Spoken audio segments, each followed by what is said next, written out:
Let's be consistent. Welcome back, guys, to the Key to Consistency. I am your host, Rakia Collins, and on today's episode, we're going to be exploring finances and consistency. What is the relationship between the two? What can we do to be more financially consistent? And I will be honest with you, this is not an easy topic for me to even bring to you guys because I feel like finances is always a journey, right? Depending on where you grew up, the talk that you heard around money. Was money a point of contention for your family? Was it something that everybody always, talked about in a way that, made you feel uncomfortable? Was everything always too expensive and you can never get the thing that you wanted to get? Or did you grow up in a home where, money wasn't really a problem? Like when you wanted something, if you did what you were supposed to do, you might have gotten a weekly allowance or, something to that extent, but money was never really a negative topic or something that was brought up in your home. So as we engage in today's conversation, I really want to encourage you to just think about, your relationship to money from the lens of how you were first introduced to money.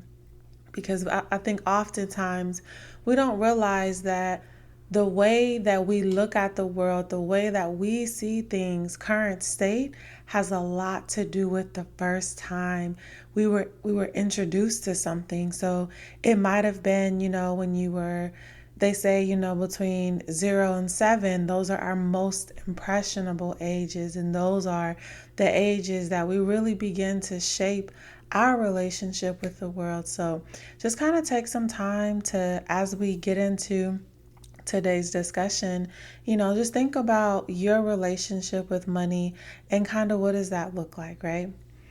So the first thing that we're going to be talking about as it relates to money is the importance of consistent budgeting. And so before we dive too deep into this first topic, I do want to give you guys some facts that I personally found pretty startling, but they do not surprise me. The first fact was that I found this one on AARP of all websites, but Americans now spend over $110 billion, billion with a B, dollars annually on fast food. I want to just let that one just kind of sit there, right? The next fact that is also, brought to us by AARP is when we think about sales, right? You think about, buy one, get one 20% off. You think about those types of holiday sales since we're in the holiday season or coming out of a holiday season with the 4th of July. You might have saw a lot of, sales. Apparently, buy one, get one free is the most common and most popular, most loved sale, which isn't surprising, right? I can tell you, again, being transparent, that I am a buy one, get one free type of gal. And I say that to say, there's nothing wrong with that, right? Like there's nothing wrong with loving a sale. But the problem is when we don't budget for those type of expenses, we don't realize that we tend to overspend. And so you feel like, man, there's so much month and I don't have any more money, right? It's the 20th of the month and there's on average, there's 30 days in a month, right?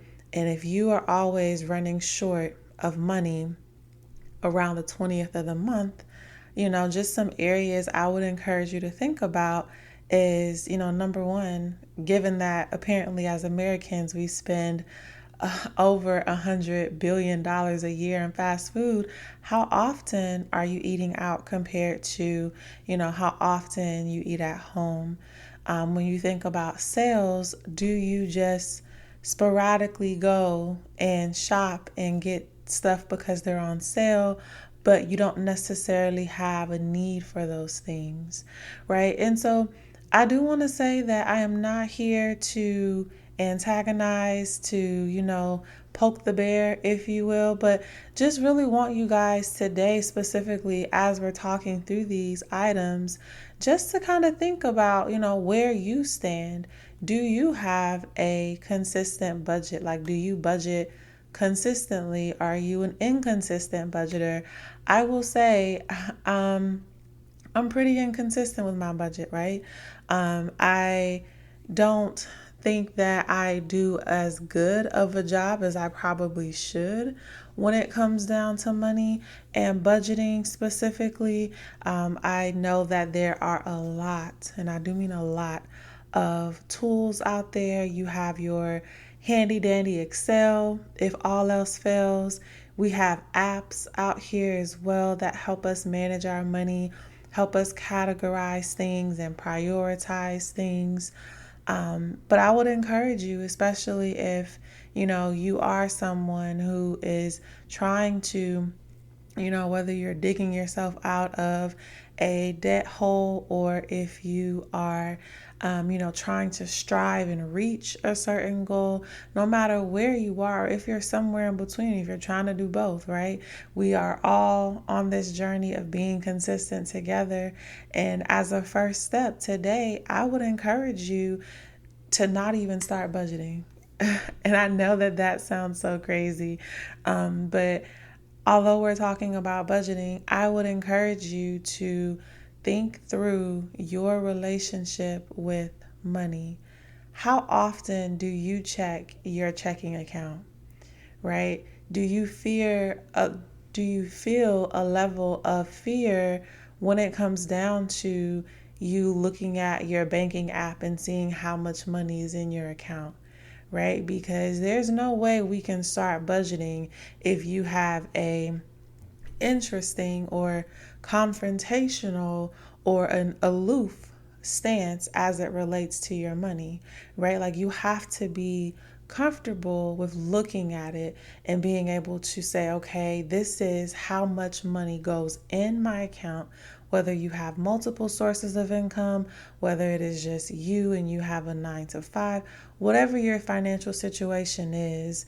Before we can even broach the topic of budgeting, an actionable step I would encourage you to take at this particular point is just to think about, what is my relationship to the money I currently have, right? Do you have a tendency to spend all the way down to your account is in zero?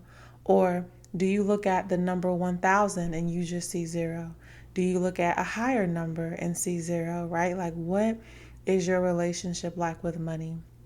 Once you've gotten that under control, once you've addressed your mindset around money, whether you have a poverty mindset or a scarcity mindset or a lack mindset, whatever type of mindset that you have, again, which is why I encourage this at the onset of this podcast, just to sit and do some reflection, because money is one of those conversations that can make you feel tense, especially if it's not something that you have in abundance, but you want to have an abundance of.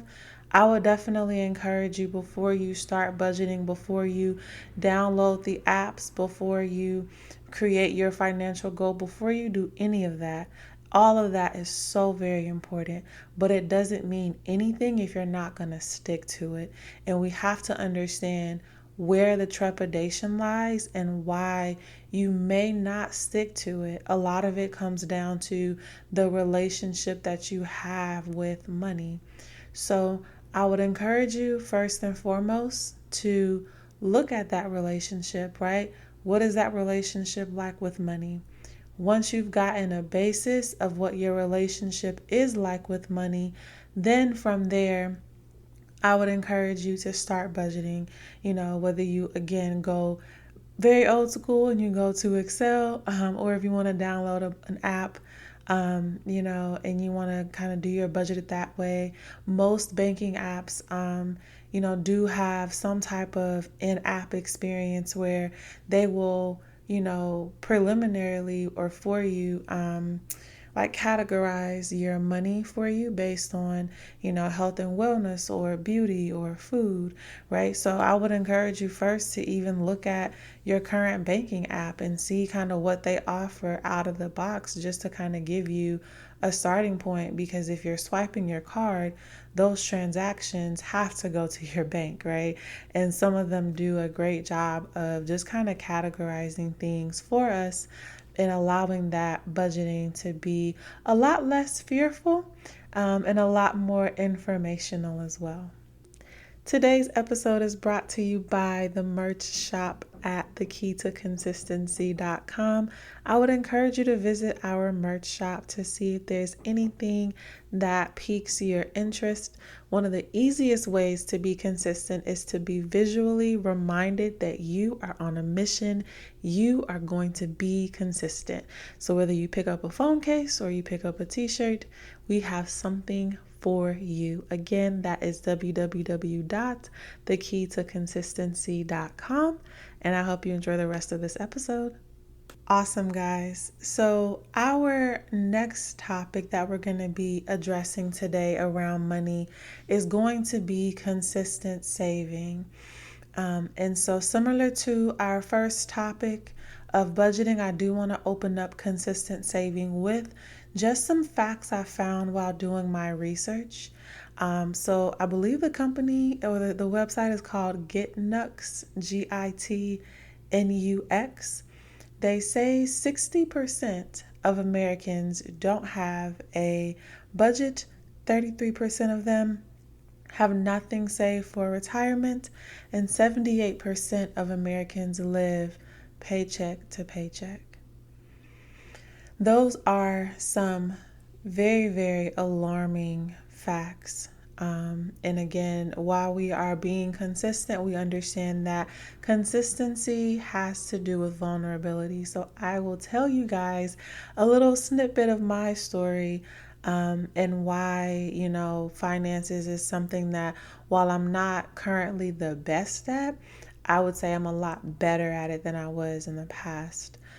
So I went through a phase when I graduated from college, where I got a degree in finance, right? And so you would think, finance, wow, you're going to go and make great money.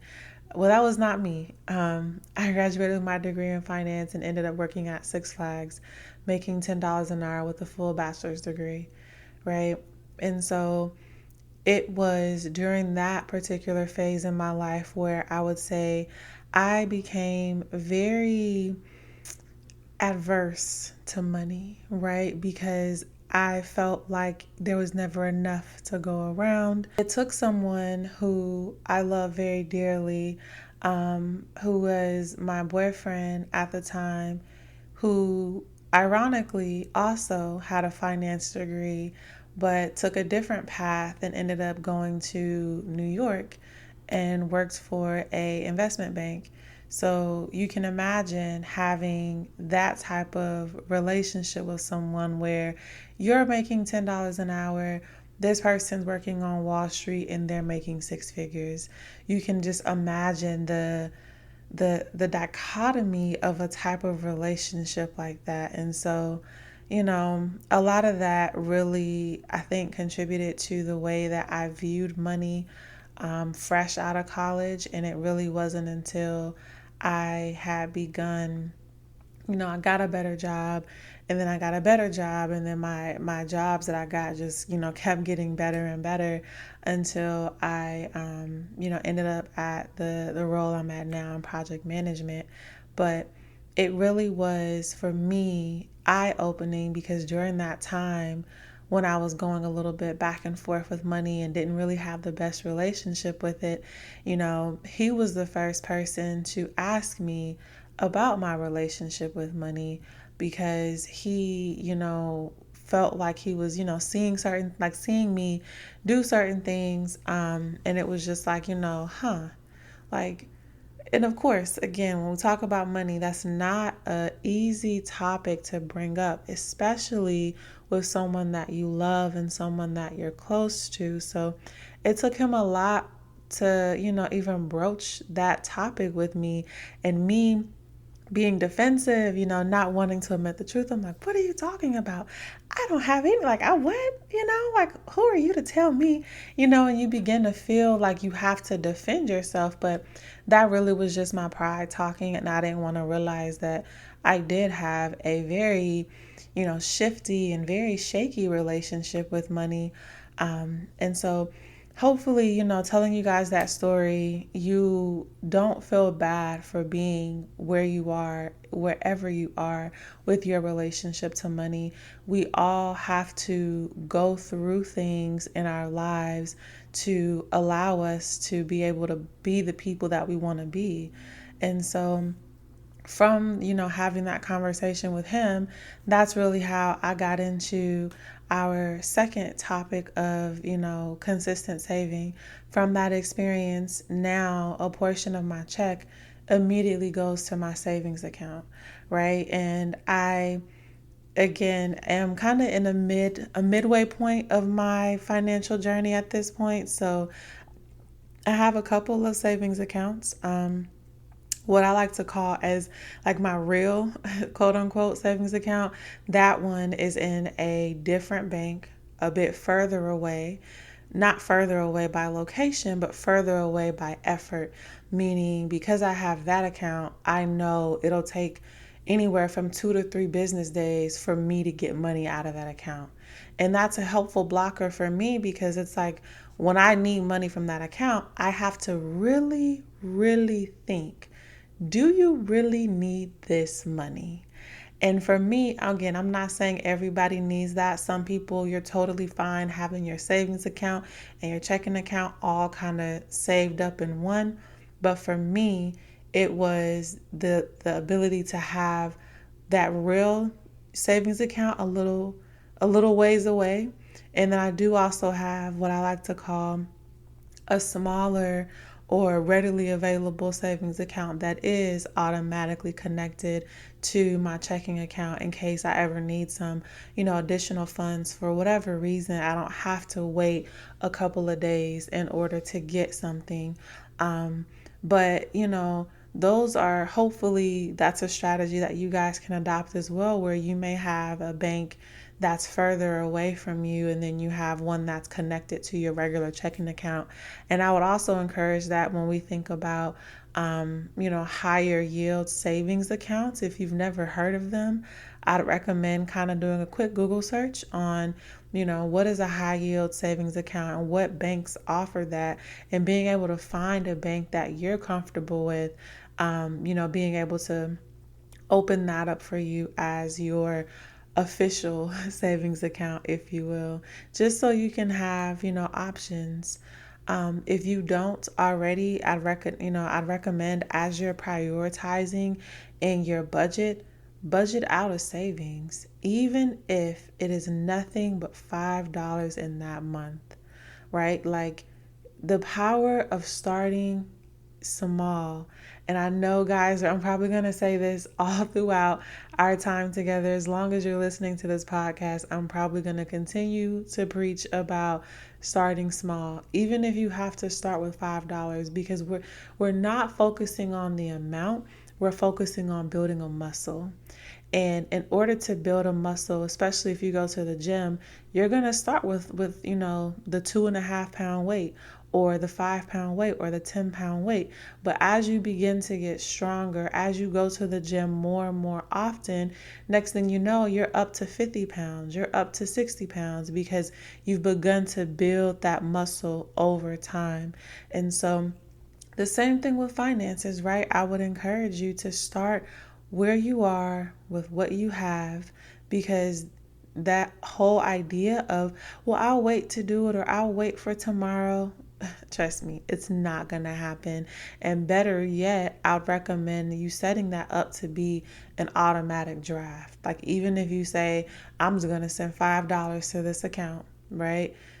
Just send $5. It doesn't matter where you start, but you just have to make sure that you start. And the lovely thing about automatic withdrawals is that you don't have to even think about it, right? It's not something that I think about because it's already set up and it's been that way for years. It automatically, one, forces me to live off of a smaller percentage of my regular money that I'll get from my job because I'm not so concerned or so, pressed about, oh, hey, you're living off of, 100%. It's like, no, you're likely living off of 70% or something to that extent, right? The next thing I would encourage you to do as we're thinking about, savings and automatic transfers is to make sure, is again, to the best of your ability, that you have an emergency fund. Guys, I did not have an emergency fund until I was 26, 27-ish years old because, again, I did not realize the importance of having money set aside for a quote unquote rainy day. And if you're listening to this podcast in June or July of 2023, then you know the economic conditions that we're living in. Inflation is crazy. There's so much going on. It is imperative that you have something to fall back on. And again, same concept with the automatic transfers. Start small. Start with 5. Start with 10. Start wherever you can, because I promise you, when you look back on that account and you see that your 5s and that your 10s, they add up over time. They really, truly do. And of course, I'm not suggesting that you stay there. I'm just suggesting that you start there.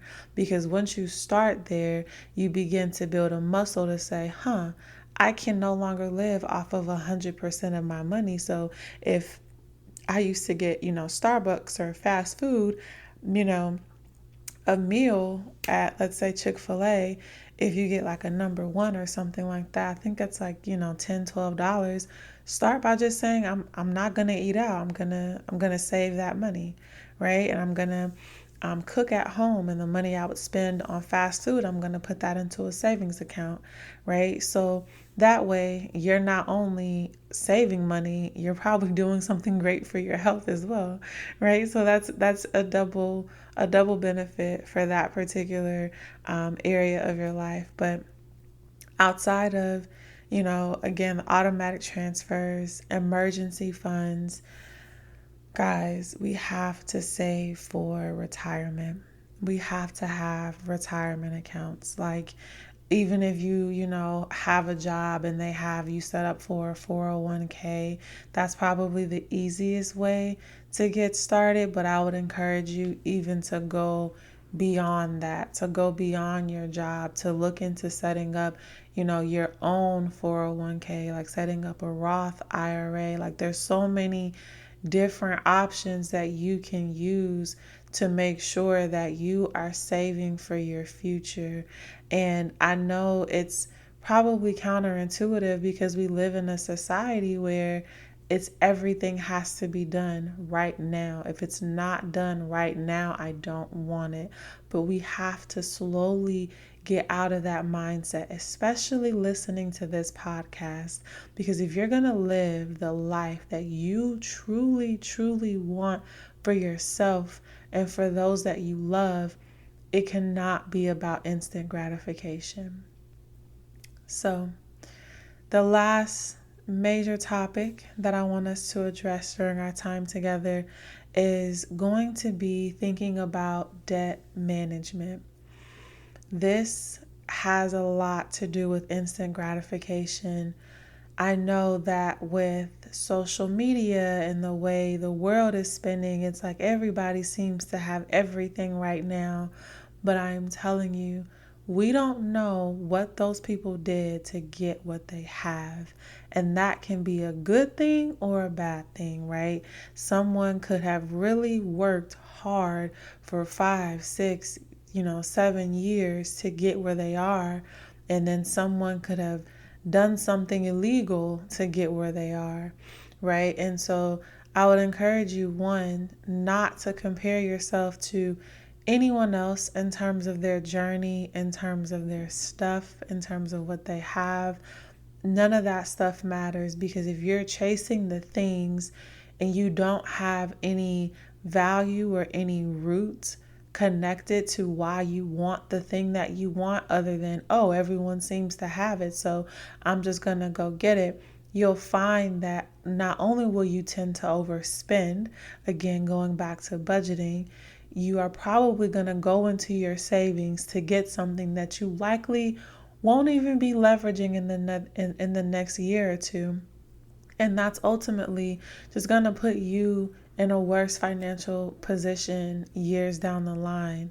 When we think about finances and when we think about life in general, I would encourage you not just to think about yourself. If we are our sole motivating factors for why we do what we do, it probably won't get done, right? Because it's just about us. And if it's just about you, I can do it when I want to. I can do it when I, feel like it, because it's just about me. But if it's about your child not eating, if it's about someone you love, going without because of a decision that you made, we tend to have a lot more effort and a lot more energy to be able to do things for other people because we're not focusing on ourselves. So I would encourage you, when you think about your debt, of course, number one, first and foremost, have a plan to try to get out of debt. There are a lot of different programs. I'm not going to start dropping names because, people may feel a way about some of the names that I drop, but there are a lot of debt reduction, debt management programs out there that'll give you a foundation, that'll give you a layout in terms of, how you can manage your money. One easy way would be to cut off your credit cards and don't get credit cards for things that readily advance. That has been my go-to for not having a lot of credit cards. And what do I mean by readily advance? An Apple credit card, a Best Buy credit card. You won't catch me with them because technology is advancing too fast. And of course, if I see it, I'm going to, oh, well, I can get the credit card. Oh, well, I can just, no, no, no, no, no. I'm not doing that. Not doing that at all, right? And that's specific for you because you know the area that you're most weakest in, right? For you, it may not be technology. For you, it may be that Sephora credit card that you have. You go to Sephora, you buy makeup all the time, right? Like that may be your thing, right? Whatever your thing is, you want to make sure that you don't give a credit card for that thing, right? Until you feel like you are in a space where, hey, I'm financially mature enough to where if I get this credit card, I'm not going to just run it up, right? Because we have to be cognizant, of course, of interest rates and things of that nature and good debt versus bad debt. Like, we have to be aware that these things matter and that if you know your vice, don't get a credit card in your vice. Long story short, right? So I will certainly do another podcast diving deeper into debt management because there's so many avenues, there's so many ways that you can talk about debt and you can talk about, your consistency and your spending habits and things of that nature. But hopefully when we think about debt in terms of this podcast and your level of consistency, we're going to consistently say no when we are at our favorite store and these individuals are offering us credit cards.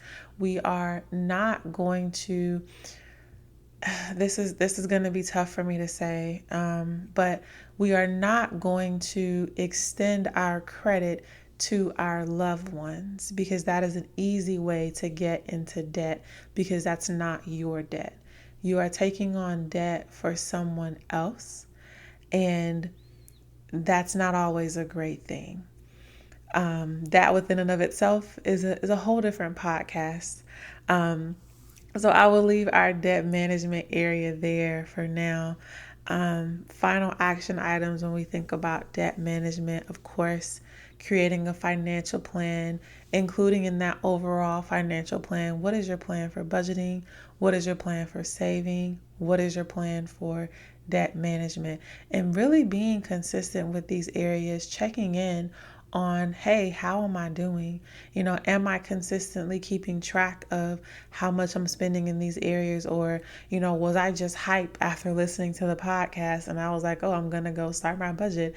And then you just kind of did your financial plan one time, you kind of left it, right? If you can also, I'd say if you can afford it, seek professional advice, right? Get, a financial planner, or better yet, go to YouTube. Like, there are a lot of people who give really good advice. But again, when you listen to advice, make sure that advice goes through your mentals and you are actually processing, is this feasible for my situation?